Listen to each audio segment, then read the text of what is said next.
And this podcast name is H2O and Beyond, and so I think I want to shift our focus now to how exactly do these rare earth mines affect surrounding water systems like the Mekong? As I said, just because like deforestation is not as bad, the damage to the water system is devastating. So broadly speaking, like I think if you look at the numbers, it's like 1 ton of rare earth that's produced generates 1 ton of radioactive wastewater, and 75, I think, cubic meters of acid wastewater.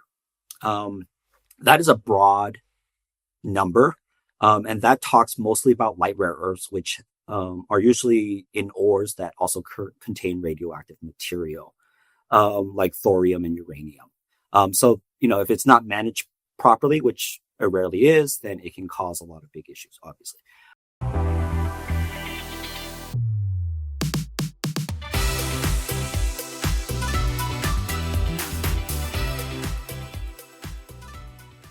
In Southeast Asia, along the Mekong River and its tributaries, there are over 800 unregulated rare earth mines that are contaminating the water with toxic chemicals. Hello, listeners, and welcome to H2O and Beyond. My name is Alex Han, and each week we dive into the science, systems, and stories behind the water we use every day. In today's episode, I'm joined by Mr. Regan Kwan, who is a research analyst at the Stimson Center for their Energy, Water, and Sustainability program. If you guys remember from a past episode, we actually covered the Mekong River and its tributaries with one of his colleagues, Mr. Brian Eiler, and that provides some good context for this episode, but it won't be necessary as me and Mr. Kwan will try to fill you guys in on all there is to know about rare earth mines in the region. Welcome to the podcast, Mr. Kwan. It's good to have you on the show. Yeah, thanks you, Alex. Thank you for having me. So before we get started, I usually like to ask my guests if you can, give us a little introduction on who you are, what you do, and the place you work at. Sure. As you said, my name is Regan. I am a research analyst at the Stimson Center for the Energy, Water, Sustainability program, as well as the Southeast Asia program. There's a bit of an overlap between those two programs. So a lot of our work really focuses on the energy, water, and sustainability issues within the Mekong region, specifically in Southeast Asia, but also from time to time, we'll do broader other kind of international relations issues from that region. Yeah.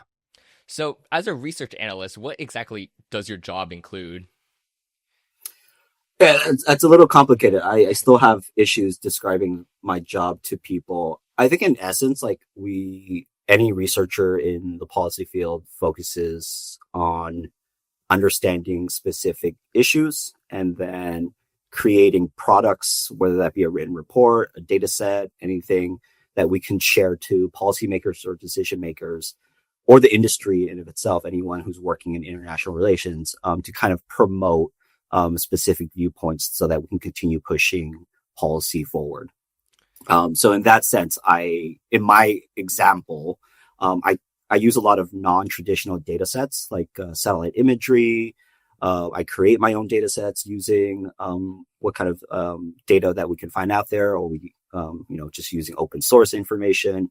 We create those data sets, we publish that online for free, and then people can use that to, they can write reports on that. They can follow that if they're in the media. They can use that for their own policy making. So it's a wide and varied uses of kind of what I do. That's great. And, I'm curious, what got you started in this line of work? Yeah, I've always been interested in kind of global issues, I guess. I came out of undergrad in history in Southeast Asia, although that's slightly unrelated to, coincidentally ending up back here. And then I joined the Peace Corps, and then I, enjoyed my, 2 years plus in a foreign country, got to live there, started seeing things more globally, more broadly. And then I came back kind of wanting to continue to do that kind of work. So I went back to grad school eventually, got my master's to do more policy related kind of work. And I ended up here where, I got reconnected back to a region that I did not expect to work in again. And I get to do some really cool things with our team here. Nice. And, I think this provides a good transition into, the region as a whole. So Southeast Asia, Can you talk a little bit about, for our listeners who don't know, where the Mekong River is and why that's important to today's episode? Sure. Yeah. I think I assume Brian might have already described this a bit, so I might be butchering what he said already. So the Mekong is a transboundary river that starts in the Tibetan Plateau, and it flows kind of southeast down towards Yunnan province or southwestern China, cuts through that province before it heads into what we all know as mainland Southeast Asia. So it kind of forms the border of Myanmar with Laos.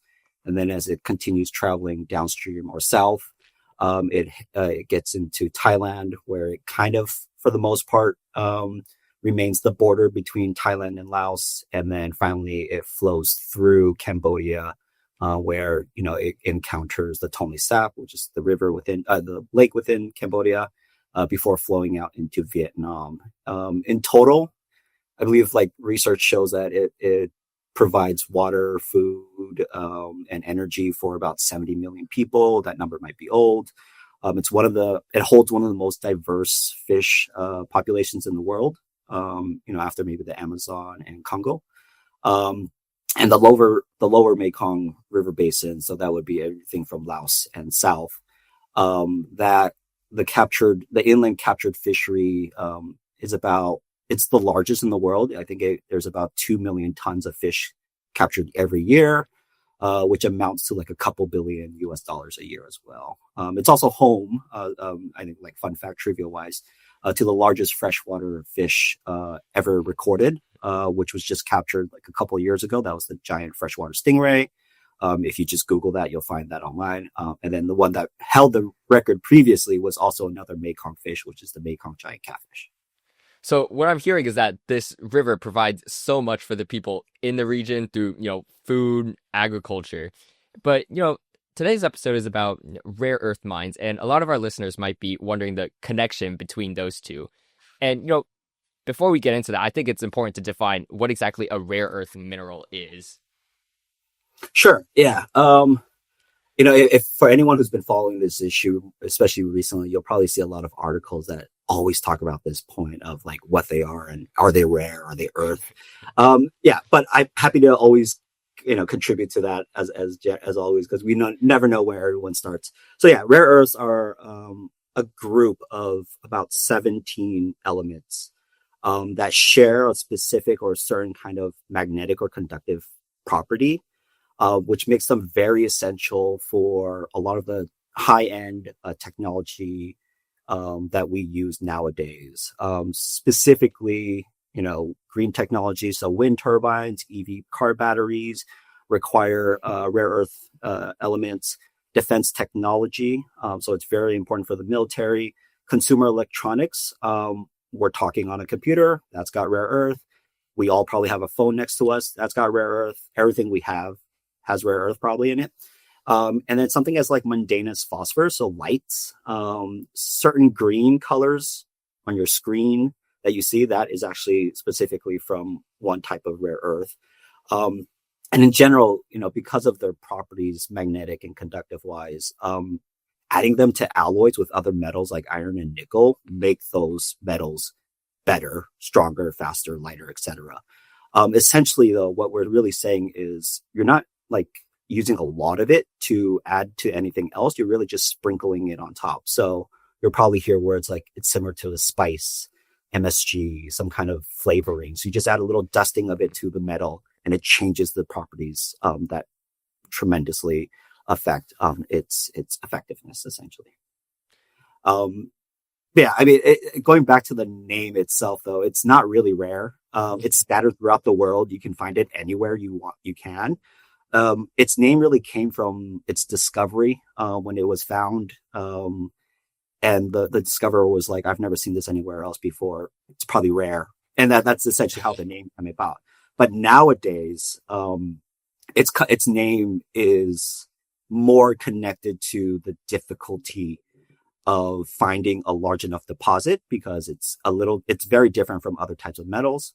And its difficulty in extracting specific rare earth elements from the remaining environment of the ore. That is what makes it very difficult. when we're talking about rare earth, we're talking about 1 to 5% per weight of any ore that you're finding is probably just rare earth. So one example, and this varies depending on what kind of rare earth element you're talking about. Some are as common as other elements like copper, but all of them are more common than precious metals like gold and silver. So they don't really have that same value for the most part. But if we're talking about the rarest ones, we're probably talking like 1 gram or less per megaton, per metric ton of ore. So it's very, very little for a lot of ore. And just curious, what is the rarest rare earth metal? I think it's promethium. In theory, it doesn't exist because it can only happen in nuclear reactors. And that's probably the rarest one. But it's so rare that it's not worth quantifying how much there is in the world, in the universe, essentially. I see, yeah. And if they are like you said, a lot of them are more common than like gold and stuff. Like, why Southeast Asia though? Does this region of the world have like more ore deposits than the rest of the world? That's a good question. It's layered. So of the 17 rare earths, you can actually kind of divide them into two groups. They're not official groups, but you can divide them into two groups based on their atomic number, right? So the lower ones would be light rare earths and the higher ones would be heavy rare earth. Light rare earths are more abundant in nature than heavy rare earths. So some of the largest deposits in the world that people may be familiar with, like Bayan Obo in China or Mountain Pass in California, those all are light rare earth elements. They all mostly contain light rare earth. What makes Southeast Asia unique, and this kind of goes back to China, is that there is a type of ore body there called ion adsorption clay. And these clays bodies hold deposits for heavy rare earth at higher rates than any other deposits in the world. That kind of body was first discovered in China, and they found a lot of it. So this is southeastern China, Jiangxi province specifically, but that surrounding area as well. That's where this kind of mining first occurred. And for various reasons, which I think we'll get to later, it eventually expanded to other parts of Southeast Asia where they found similar deposits where they could continue mining the less abundant or the rarer rare earth of heavy rare earths. And when did this craze around rare earths all start? Did it start like this century when people started caring about the environment and green technologies and EVs and all that stuff? Yeah, this is actually probably the second wave of interest that came up. The first one, I mean, rare earth has been mined for, hundreds of years, but it really picked up in the 60s, 70s, and 80s in China. But at that time, geopolitical tensions weren't as serious as it relates to rare earth materials specifically. And there just wasn't a big abundant use for them. There was a use. Mm-hmm. But as we entered, this century and technology continued to improve, the use of rare earths became more and more important. One point that I think was probably the most relevant to my line of work was in 2010. There's a set of islands by Taiwan and Japan called the Senkaku Islands that are disputed and contested between China and Japan. And Japan's Coast Guard had detained a Chinese fisherman who had gone too close to the island. This led to a big international issue, but something that did occur during that period was one isolated event in which military personnel on the Chinese side and some port workers probably decided to halt shipments of rare earth to Japan at a time when Japan, I think they were importing about 40% of all rare earths globally. Wow. Just by themselves, and of which most of those came from China. So even though that it was only one isolated event, it really triggered a cascade of events because Japan was so heavily reliant on rare earths at that time. This led to like an increase in prospecting for new mines in other locations, trying to, similar to what we're hearing nowadays, looking for new supply chains or independent alternatives to supply chains. And then it led to outlandish price speculation. So prices just skyrocketed once they thought all rare earths were going to be handled in a different manner. And then also a surge of investment. So people, countries and people, organizations were just pulling money into different opportunities.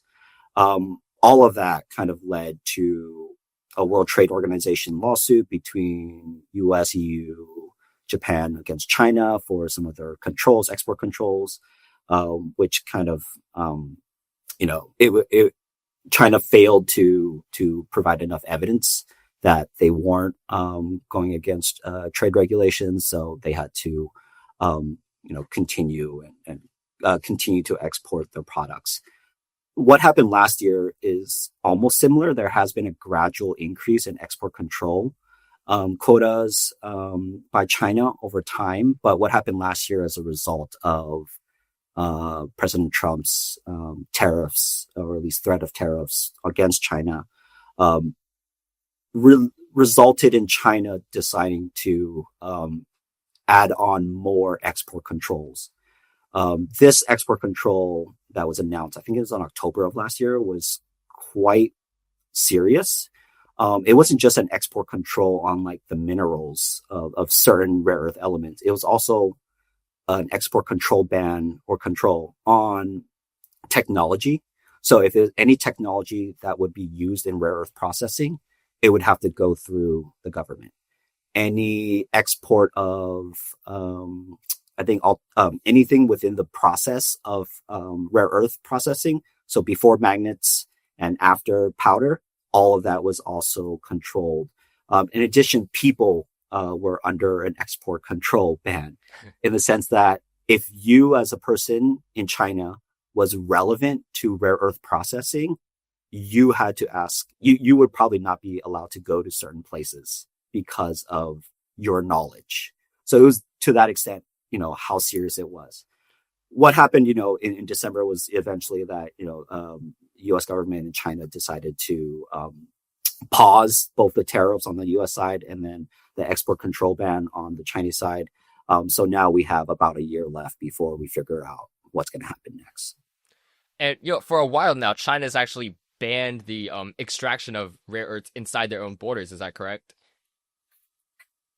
It's not a total ban. So what happened, if we talk specifically about the Southeast Asian context, we're going to stick to the ion adsorption clay, the heavy rare earth side, essentially. So on the heavy rare earth side, I think we'll get to it later, but because of its environmental impacts, and its ecological impact and its health impacts to the communities within China domestically, they decided it was obviously better to crack down on illegal mines, because there was a surge of illegal mines popping up throughout the country or throughout the region. They also enforced stricter environmental regulation, and then they started consolidating a lot of the companies into state-owned enterprises so that there could be a bit more control about how much was being mined, how it was being mined, and who was processing it and who could sell it. So a lot of that really factored into just a reduction in the number of heavy rare earth mining sites. And I think that brings us to how exactly are rare earths mined? Yeah. So for these ion adsorption clay deposits, they're a bit different from like what we would imagine a mining site to look like an open pit mining site that we're probably familiar with, where trucks are just going down these roads, they're getting ore and they're going back up. Those are open pit mines, and they're, light rare earths are usually mined through that process. But heavy rare earths are a bit different, and that they use this technique called in-situ leaching. In-situ leaching is a form of mining that is less destructive on the deforestation side. But how it affects the water within an environment is devastating. And the way it does that is, or the way the mining is done is, they'll find a hillside where they'll test for content of heavy rare earth elements. If there's a good enough content in there, they're going to start prospecting, and they're going to do some early drilling. That early drilling will lead to a network of pipes at the top of a hillside where they will feed in through those pipes a solvent to dissolve the rare earth elements from the clay. This solvent is usually a fertilizer, so it'd be ammonium sulfate, ammonium nitrate, and that will slowly leach through the hillside as it, just through gravity. It will slowly go down the hill. As it goes down into the subsurface, workers will additionally drill more holes through the side of the hillside, downhill of the pipes. And through these holes, they will add in another network of pipes, and they will connect those pipes to a nearby water source. In this case, it's always going to be a river, or most of the time it's a river. And they will pump the water from that river or stream into the hillside. And that water will help the solvent, the fertilizer, mix throughout the subsurface. And that will allow the fertilizer to dissolve as much rare earth elements as possible as it continues to trickle downhill. Once it hits kind of near the bottom of the hillside, big tunnels are drilled in near the hill. And those tunnels eventually lead out to tanks, these little big pools that are dug into the hillside. And these pools are lined with some kind of plastic lining, tarp lining, and it's filled with all of the solvent liquid that was trickling down that hill. And from these pools, they will add in additional reagents. In this case, it's probably ammonium bicarbonate, which also further separates the rare earth elements from the remaining other minerals that might have been dissolved throughout that process. And they'll do this several times. At the end of it, they'll kind of, I think they'll drain, like we don't really know at the moment, they'll drain these pools. Where that water goes is a big question. And then they will, at the bottom, get some workers to go down into the pools, and then they will use shovels to fill up sacks with the sludge, and that sludge is where the rare earth is. And then they'll take that to a furnace, or they'll burn it. Once they burn it, they get the powder of the rare earth, and then that is what is exported to a processing facility, which in this case is always in China. And you mentioned that this process isn't that too heavy on deforestation. Does that make it easier to hide than some other forms of illegal mining? No, because the pools are large. It will still it will still take some of the forest land. It's more of like the surface is less disturbed on that level alone. We can go into more of how in-situ leaching will actually devastate the ecosystem, regardless of how many trees there are. But in that aspect alone, there just happens to, more trees will survive this process for the most case than open pit mining. But it's destructive in other ways. Is there like a certain country in Southeast Asia that has like way more rare earth mines than other Southeast Asian countries? Yeah, I think you had noted that there are 800 rare earth mines in the region. Of those, I think only about 35 are not in Myanmar. So the majority are in Myanmar. Wow. Yeah. Does this have something to do with like I know like they have something going on with their government right now. Does that have something to do with that? A bit of yes and a bit of no.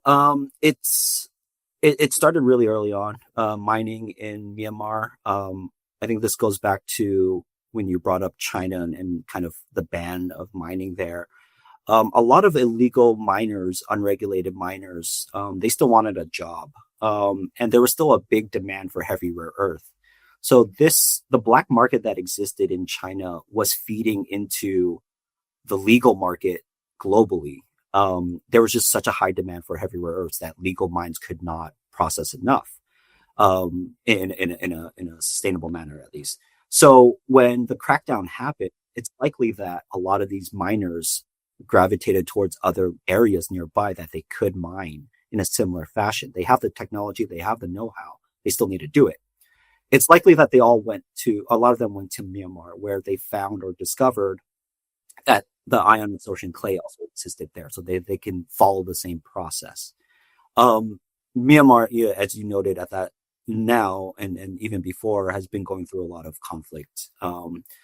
rare earth mining is at the moment all under within the territories of ethnic armed groups, like the Kachin Independence Army, as well as the United Wa State Army, in Shan State.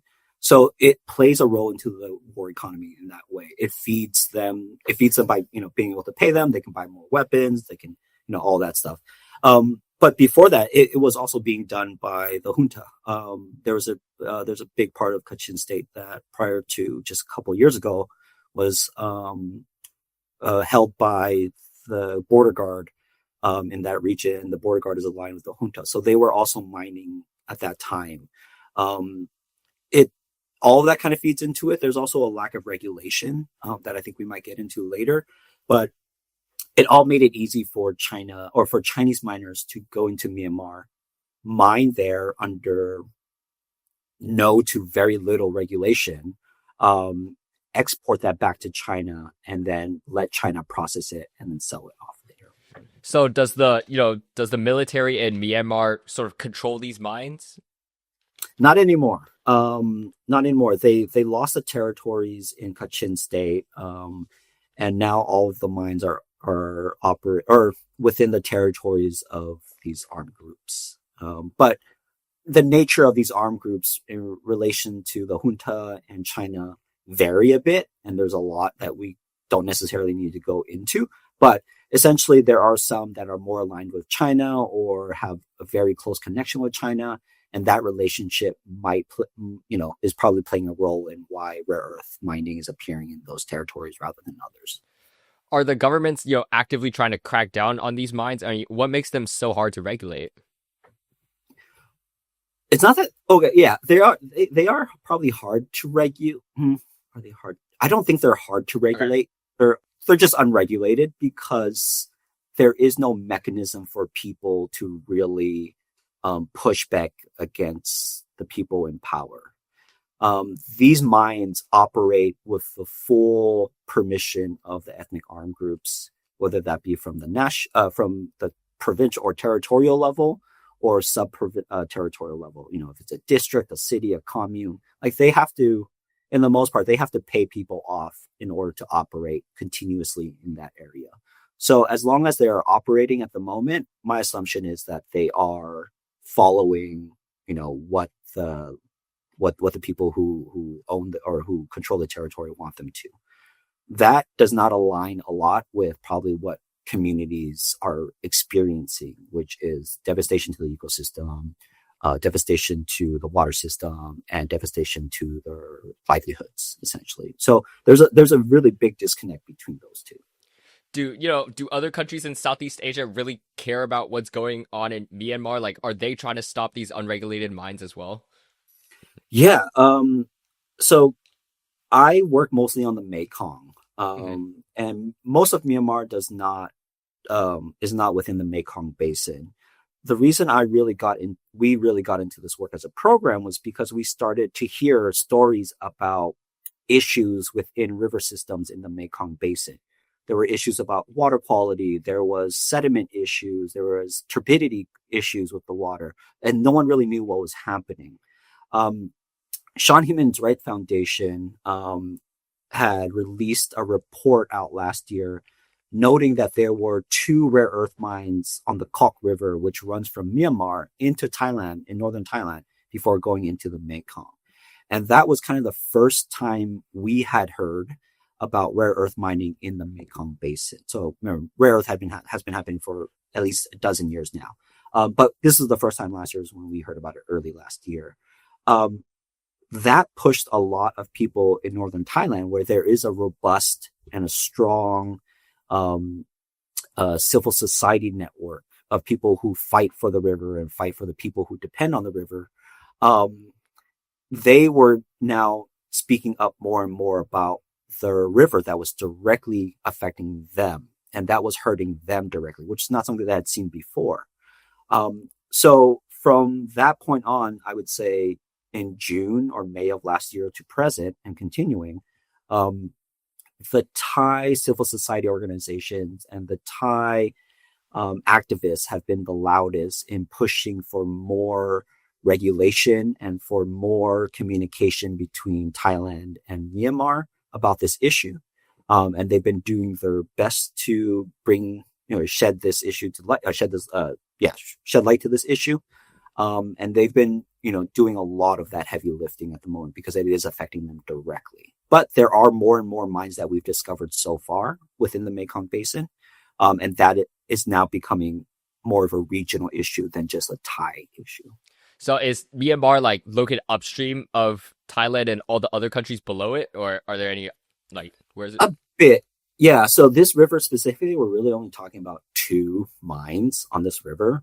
There are, I'd have to pull up the data, but there are, I think, 70 to 80 mines in the Mekong Basin, of which 50 to 55 of them are in Myanmar. The majority of those mines are north of this river that we're talking about, and it kind of runs straight east across Myanmar before going into the Mekong. That mostly affects people within Myanmar, but it can also, once it runs into the Mekong, there honestly hasn't been enough studies on this yet, so we're kind of just assuming at the moment. There could be a lot of impacts downstream as we continue to look into this, as more and more mines pop up. What we're looking at now is also in Laos, where we've found over 30 rare earth mines that are in the similar fashion as the ones we see in Myanmar and the ones that started in China. And those mines not only flow into the Mekong from Laos, but they also flow directly into Vietnam. So now we're talking about slightly out on the other side of the mountain range, where these rivers flow from Laos directly into Vietnam. And you said Thailand is working things out with Myanmar's government, but can the Myanmar's government actually do anything about these mines? Because I thought these mines were controlled by local militias and things like that. Yeah, honestly, probably not. That is the one issue of how can a foreign ministry of Thailand coordinate with an ethnic armed group if they don't have any recognition, but they are the ones whose territory contains these rare earth mines? Or how does the Thai foreign ministry coordinate with the military junta or the government of Myanmar if they don't control the territories where these mines are? It's a little strange. There's only so much diplomacy can do on this formality side. But it is something that they're trying to explore more and more. I think there are people who are looking into subnational communication with some of these ethnic armed groups. I'm hoping that can probably push this conversation forward. But at the moment, you made a great point. It's not moving that well. And this podcast name is H2O and Beyond, and so I think I want to shift our focus now to how exactly do these rare earth mines affect surrounding water systems like the Mekong? Yeah, as I said, just because deforestation is not as bad, the damage to the water system is devastating. So broadly speaking, I think if you look at the numbers, it's 1 ton of rare earth that's produced generates 1 ton of radioactive wastewater, and 75, I think, cubic meters of acid wastewater. That is a broad number, and that talks mostly about light rare earths, which are usually in ores that also contain radioactive material, like thorium and uranium. So, if it's not managed properly, which it rarely is, then it can cause a lot of big issues, obviously. But when we talk about in-situ leaching, the numbers are a bit different because of the way it is done. 1 ton of rare earth requires the discharge of thousands of tons of acidic wastewater, right? So those, the piping that I was talking about, that pumped water out from the river system, that water is pumped directly back into the same river system. They don't clean it. They don't do anything with it. They just pump it back in, and they're just going to continue doing that as they need more water and take up more water. In addition to that, all that wastewater, it contains some rare earth elements that might have leaked through. It contains remnants of the fertilizer. So you have nitrogen, you have sulfate, and then you also have other pollutants that might enter the water system through that. Once they're in those pools, once they've been collecting and then they extract all the rare earth, once it's not economically viable to continue mining that area, they don't do any post mining operation like cleaning anything up. Mm-hmm. They just abandon it and then they move on to another mine.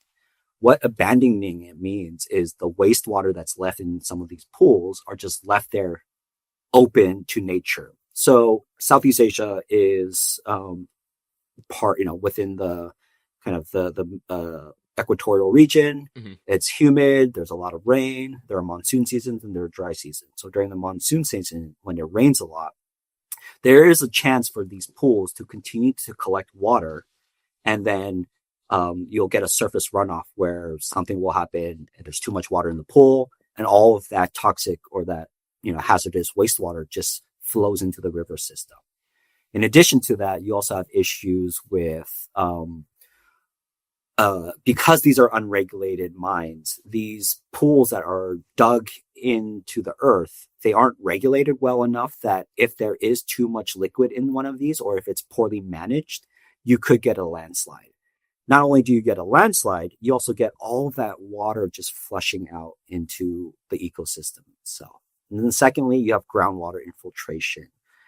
So as they are, pumping water and dripping fertilizer into the hillside, some of this can get into the groundwater and infiltrate through that way. All of this leads to just devastation to the biodiversity. You're introducing large amounts of nitrogen and sulfate into the ecosystem. Nitrogen is essential to kind of just everything in life, but too much of it can lead to issues, especially in an aquatic environment.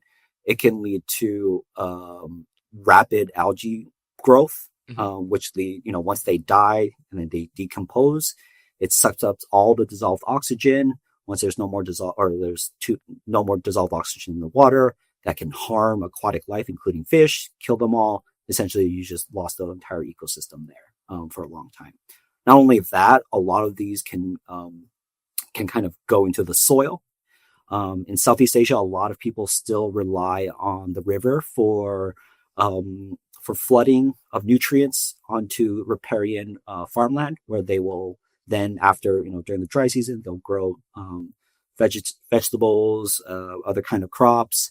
But once those pollutants are in the soil, it can also get taken up by the plants, by the crops. So once you ingest it, now you're accumulating more nitrogen, more sulfate, more rare earths and other heavy metals than you normally would. That accumulation can negatively affect your body and your health. It can affect your brain, your liver, your bone, your immune system, all that stuff. It's devastating. If it gets into children, that's probably one of the worst cases, because it can impair childhood growth. It can affect childhood IQ as well as memory, and these things linger into the future as well. So very That's a lot, yeah. Yeah. Should we people who live outside of the Mekong River basin, should we be concerned if the fish ingest the rare earths? And I know the Mekong is the world's largest fishery. Should we be concerned that we might be ingesting some of these as well? Not at the moment, because these mines are so far upstream that kind of the aquaculture that we import from, say, Vietnam and Thailand, aren't coming from those regions. They're further downstream. But what we're probably need to be a bit more concerned about is some of the crops that are grown in Thailand that are exported to the world. So specifically rice, sticky rice, as well as medium grain jasmine rice, and baby corn specifically. Most of the baby, if you go to your market right now and you look at baby corn, they're all from Thailand. And a lot of that is grown in that northern region as well. But yeah, as this continues to spread, it's likely to be a bigger issue for the agriculture sector, especially on the export side. And does this pollution affect people upstream more than it does downstream right at the moment? Yes. A lot of what we know about in-situ leaching shows that communities that are closer to these mines are more likely to be affected than they are downstream. There are some kind of dilution effects of some of these elements as they go further and further downstream. So at the moment, it's, if you go all the way down to Vietnam, well, these mines will probably be less on your mind than Mhm. other issues than, their compatriots upstream. Um, yeah, it's just that the kind of the long-term low dosage, but long-term exposure to all of these elements can really, really affect your health and then the ecosystem around you in the environment. I mean, is there research done like over a long enough period of time that we can actually conclude that yet? Or Not yet. So that's interesting. I would say like all of the research I've done on the scientific side is from Chinese sources, and that kind of makes sense. We don't have any information about in situ leaching outside of China. So any research that has been done about the impacts of in situ leaching would also come from China. Um, because of the crackdowns that happened from about 2006 to 2017, the enforcement of stricter environmental regulation, all that jazz, that led to a lot of researchers and environmentalists in China going to the region and trying to study and understand the impacts of these. So it's still very new in that sense. And if we're talking long term, we won't really know until much later. are there any like alternatives to in situ leaching that are somehow better for the environment, or does this seem like the only way we can use to get rare earth minerals? Mining is definitely not the best way in general, regardless of method. Although there are people talking about methods like biomining. So there are test studies being done, experiments on using fungus to mine for rare earth elements and other minerals. But that's mostly been done within a lab. To be able to do that, at scale for mining we're still decades away from that, most likely. What probably needs to happen as soon as possible is that we need to start exploring other methods of getting rare earth elements out besides mining.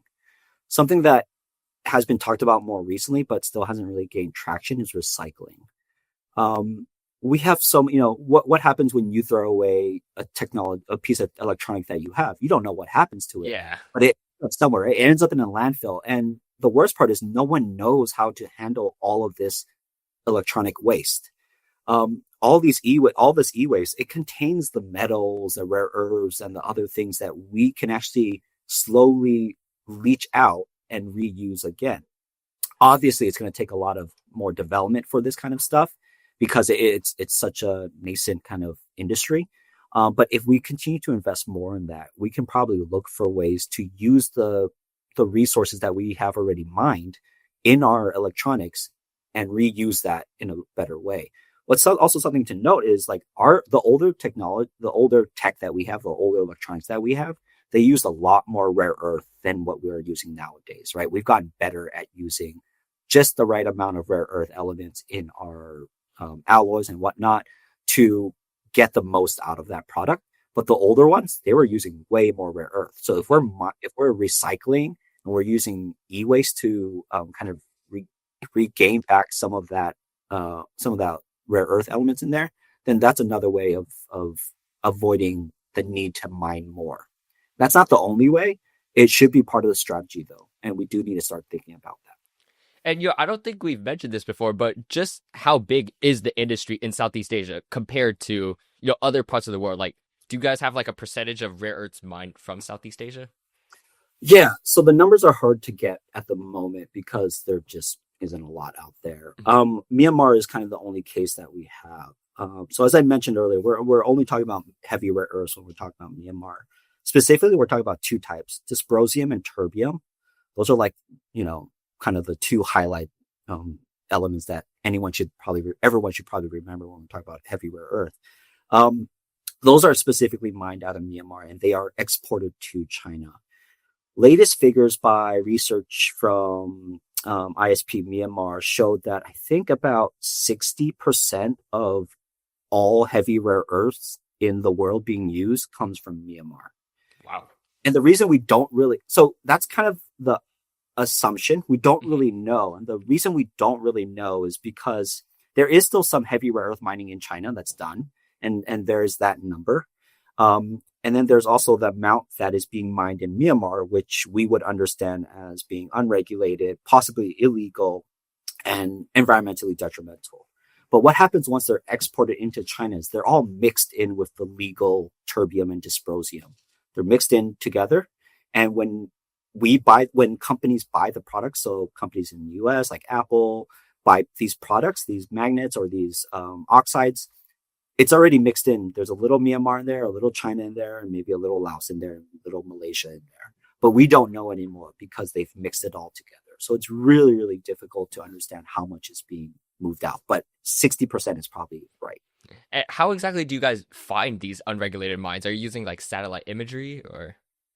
Yeah, we use satellite imagery. A lot of the work, a lot of the work we did was started by other great organizations.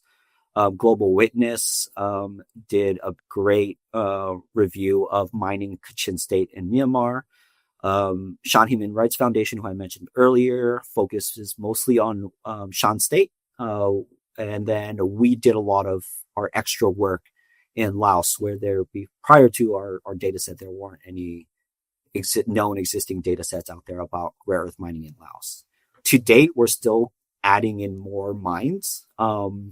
Every month I get a new satellite imagery, and then I pull that up, and then I look for new mines in areas that might be likely to see a new mine. And are you counting these like by hand? Like, do you have like a map on your screen and you just like scroll, or do you guys use some sort of like computer program to do this for you? Ideally, I could. I just at the moment it's just more fun to look at them and see the development. Yeah, we have I just use my eyes and I just look around the area. It's not the most efficient, but it's definitely something I enjoy doing a lot. I think in future, what we can probably do is use the data set that we have, pull in years of satellite imagery, and then run a model on that, and then we can probably locate those automatically in the future.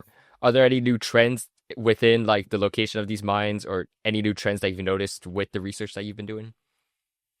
Yeah.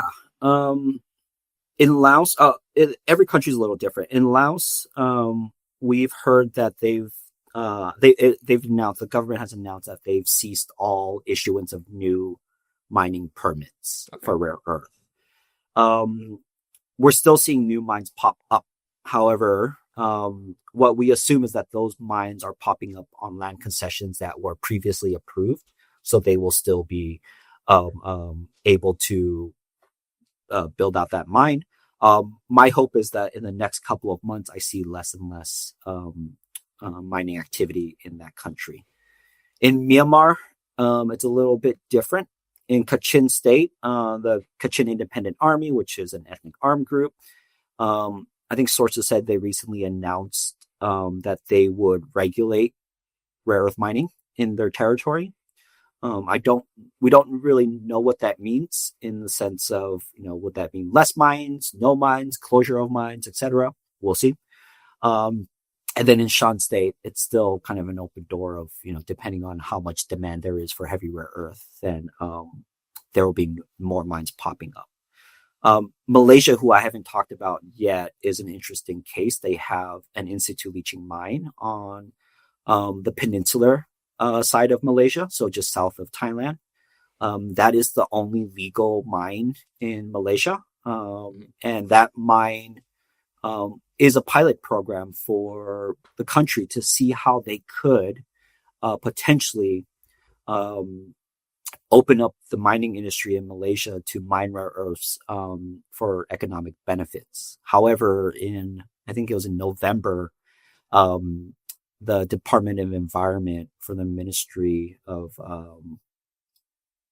I don't remember them. They have a long ministry name. The Department of Environment. They had suspended the operations of that mine as well as another mine because there were concerns about leakage from the mine. There was concerns about higher than allowable radioactive presence in the mine. And to date, they still have not restarted that mine. So that's one mine that I'm looking to continue to follow because it's illegal.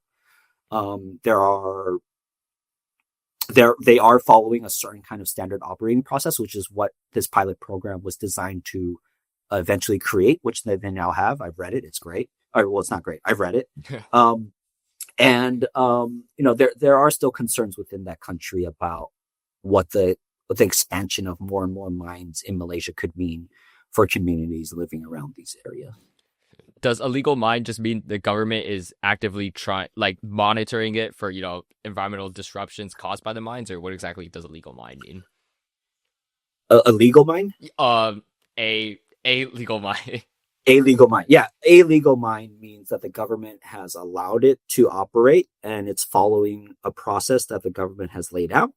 And if they are not following regulation, then they could be suspended. So I guess that would be kind of my definition of legal mine. In theory, the ones in Laos in theory, all these mines are legal, right? They have the authority allowing them to do so. But who is that authority and who are the communities, right? A lot of that, it plays into it's hard to really understand the legality of these mines. Mm-hmm. Regulation is maybe a better way to talk about it, in terms of most of these are unregulated except for the one in Malaysia. But even then, when it was regulated, it had issues. All right. So when we talk about regulation, there is no wastewater treatment for any of these mines. That is a lack of regulation. That is an issue. But legality is much harder to talk about because it's illegal to whom and legal to whom, I guess, is the big issue, right? If the military junta in Myanmar did not allow for these mines to open, it's illegal under their eyes. But if you're United Wa State Army and you allowed this to happen in your territory, and in your eyes, it's legal. I don't know. It's really hard to. Yeah, it's really hard to really understand that issue. And does the Stimson Center actively work with policymakers and politicians in the area to try to help manage the situation over there? Is that part of what you guys do? We're trying.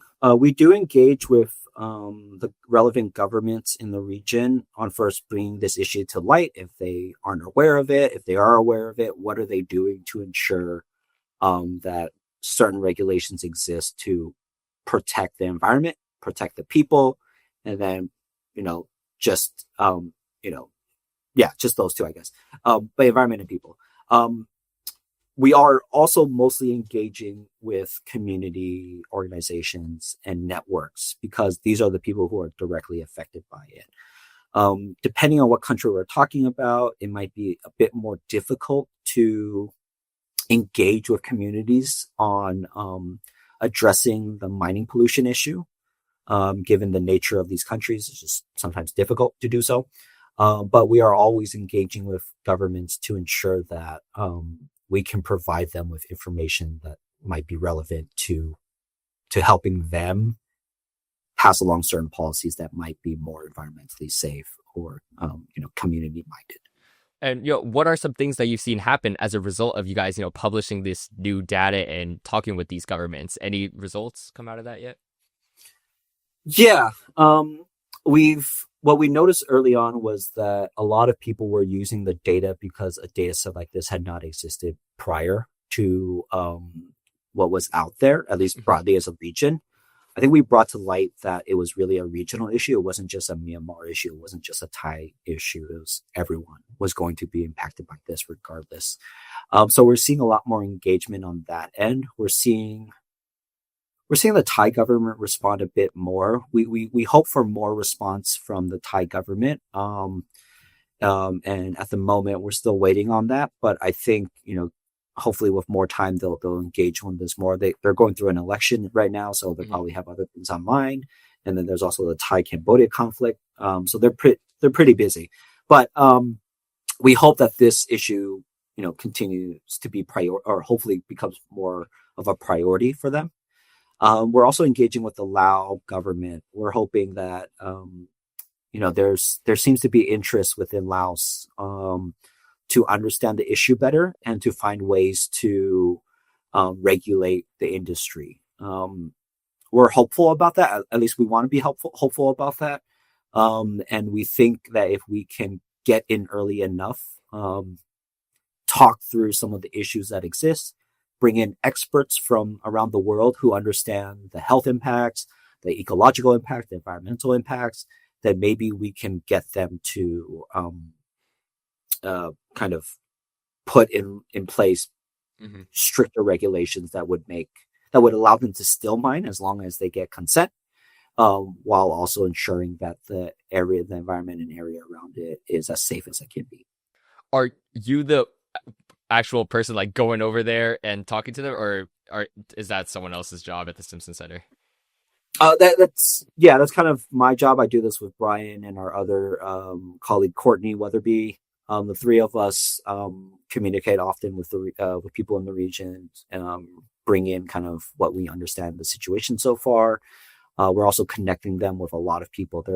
This mining issue is pretty new to Southeast Asia, but mining has been a big issue in sub-Saharan Africa and Latin America for decades now. So connecting people in the region to global communities, I think, is kind of something we want to do as well.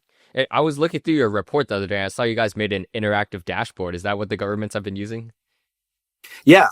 So what we like to do in our program is we like to create data sets, and then we like to give them out for free. And this latest data set is probably the most comprehensive mining data set you can find on mainland Southeast Asia. And we focus a lot on rare earths, at least for this interview, but we also look into other types of mining issues like alluvial mining, which is mining that happens in the river or on the riverside, as well as heap leaching, which is a whole different type of process that includes another, set of variables and pollutants that could enter the water. See, and what are the next steps for the Stimson Center? Yeah, I think now that we've got this data set, what we're really interested in is continuing to expand this data set. There are certain countries that we haven't really looked into yet that I think would be relevant to add into. We're also looking at ways to continue engaging with relevant ministries in these countries to make sure that they understand the issue, and B, are able to act upon it given the information that we have. We want to continue talking with development partners. So these are other countries outside of the region who have invested in the Mekong region or Southeast Asia. So United States, Japan, South Korea, Australia, and the UK, to name a few. All of these countries have invested in the region, and they're also deeply concerned about the expansion of mining in the region. So informing them so that they can, use their resources in a way that could kind of address the mining issue is something we're going to continue doing. And then I think lastly, but most importantly, is continue to engage with the communities, connecting them together. I think there's a lot of emotions when especially when it comes to your nearby river that you've depended on or that you lived next to for so long, knowing that it's been polluted or fearing that it's been polluted, even just at that level, I think is really jarring for a lot of people. So we want to ensure that, that there is a community out there of people who have been, who will fight with you, who are fighting for themselves, but also fighting with you, to address this, what's essentially a global mining issue. Yeah, I think that's a great plan. And before we end this episode, are there any final words that you would like to say to our listeners? Yeah, I think, I assume your listeners are probably mostly based in the US. I'm not sure, but they're probably from the global north. I think we all have to recognize that we all have a role to play in this. Like everything that we use has rare earth and it has to be mined from somewhere. We don't often think about that. And the more we consume, the more we buy, the more we contribute to this industry, this global demand for all these rare earths. We need to start pushing our politicians, our decision makers to think about investing in alternative methods to getting these minerals, whether that be recycling or tailings, right? So all these mines that already exist, they have tailings that are just filled with other minerals that probably and do include rare earth. We can reuse all of that. There are better ways for the environment for us to continue to get access to these materials. So when we continue to buy, we want to be cognizant of that, because the cost that we're paying for it does not include the environmental cost to people who are directly impacted by these mines. I see. Well, thank you so much, Mr. Kwan, for joining me today on H2O and Beyond. It was a pleasure having you on the show. Yeah, thank you so much, Alex. Well, listeners, hopefully you enjoyed that episode. And if you want to be a guest on the podcast or have any episode suggestions, I'll have a Google form link down in the description below. And the Stimson Center has a plethora of resources, as Mr. Kwan described in the episode. They have an interactive data set, and just, I believe about 2 months ago, they released a whole report that you guys can go read through if you're interested, and I'll share that with you guys as well. Make sure to check out the link tree in our bio to stay connected with us on all platforms. I'm Alex. Thank you for listening to H2O and Beyond. Stay curious and stay hydrated.